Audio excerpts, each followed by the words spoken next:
Hi, everybody. This is Silvio Canto in Dallas, Texas on Friday, May 17th, and welcome to our video commentary. I don't know who said this, so I cannot give that person credit, but it sort of goes like this.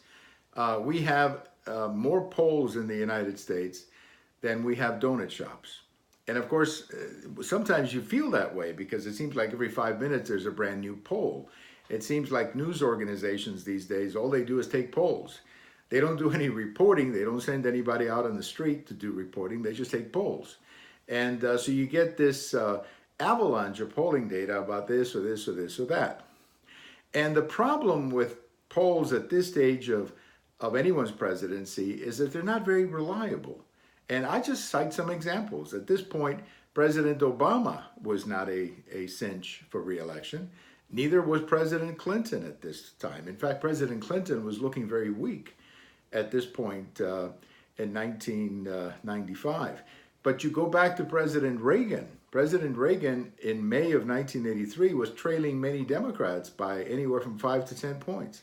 President Nixon at this point in 1971 was trailing many Democrats, some by 7 or 10 points. So the point, I guess my whole point is that these polls at this stage of the game often don't tell you anything about what it will be like on election day. I mean, they're just telling you what it looks like today, but that doesn't necessarily translate to what it will be like on election day, because a lot of things are going to happen between now and election day. The first thing that's going to happen is President Trump in 2020 is going to be running against a Democrat, a real Democrat who is going to have to present himself or herself to the nation, deliver a speech at the convention, tell the nation who or she is.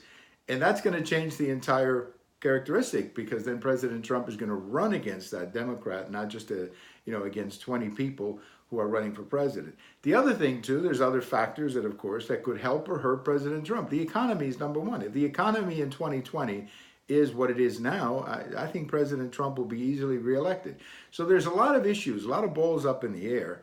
And I think to get so hung up on polls like, at this moment, Biden beats Trump in Pennsylvania. At this moment, even Bernie Sanders beats Trump. I think a lot of that stuff is nonsense, really, at this point of the game. And all it does, I think, it creates a lot of talking material, but it doesn't necessarily give you a good picture of what's going to happen in 2020. So be careful with the polls. Beware of the polls, because very often they're not really telling you anything about what is actually going to happen.